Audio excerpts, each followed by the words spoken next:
नमस्ते। मैं हूँ वेरोनिका और आप सुन रहे हैं आपके दिल की बातें। यहाँ हम उन रिश्तों की बातें करते हैं जो टूटते भी हैं और सिखाते भी हैं।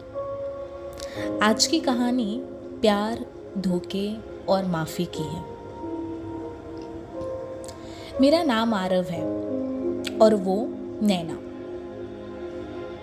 नैना से मिलते ही लगा था जैसे ज़िंदगी फाइनली ठीक लगने लगी हो। नैना बोली थी, आरव, अगर कभी मैं बदल जाऊं तो मुझे रोक लेना। मैं हंसकर बोला, तू बदलेगी ही नहीं। यही मैंने पहली गलती की थी।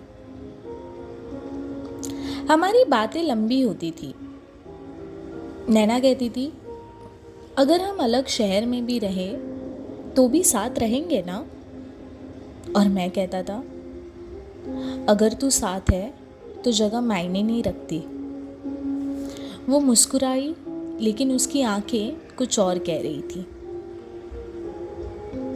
ऑफिस में नया कलीग आया था जिसका नाम कबीर था। नैना ने कैजुअली कहा, वो मुझे समझता है। मैंने पूछा, और मैं? वो बोली, तुम अलग हो। कभी कभी अलग सबसे डरावना शब्द होता है।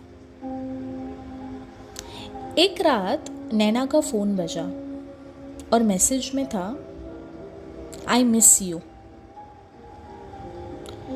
मैंने पूछा, ये कौन है? नैना चुप रही, फिर बोली, मैं कंफ्यूज थी। मैंने कहा, कंफ्यूज होकर किसी और के पास चली गई? हम दोनों के बीच एक खामोशी थी। मैंने कहा, क्या मैं कम था? नैना रोते हुए कह रही थी, नहीं, मैं कमज़ोर थी। मैंने अटेंशन ढूंढी और खो दिया सब कुछ। मैंने कहा, तुमने प्यार नहीं तोड़ा है नैना, तुमने भरोसा तोड़ा है। हम अलग हो गए, नैना गिल्ट में और मैं खालीपन में। नैना अपनी माँ से बोली, माँ, मैंने सब गलत कर दिया। माँ ने कहा, गलती इंसान करता है, लेकिन सीखना ज़रूरी है। मैं अपने पापा से कह रहा था, मैं फिर भरोसा कर पाऊँगा? पापा ने कहा, सही इंसान पर कर लोगे बेटा। 6 महीने बाद नैना ने मैसेज किया था, माफ़ी नहीं, बस सच कहना चाहती हूँ।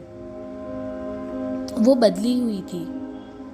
मैंने देखा, इंसान गिरकर उठ भी सकता है। हम साथ नहीं आए, लेकिन कड़वाहट भी नहीं रही। नैना ने खुद को सुधारा, मैंने खुद को चुना। कभी कभी हैप्पी एंडिंग का मतलब साथ रहना नहीं, शांत रहना होता है। उसने धोखा दिया, लेकिन उसने खुद को भी खोया। और मैंने दर्द पाया, लेकिन खुद को पा लिया। यही होती है जिंदगी। अगर इस कहानी में आपने खुद को कहीं पाया हो तो याद रखिए, आप गलत नहीं हैं। मैं वेरोनिका हूँ और आप सुन रहे थे आपके दिल की बातें। मिलेंगे फिर एक नई कहानी के साथ।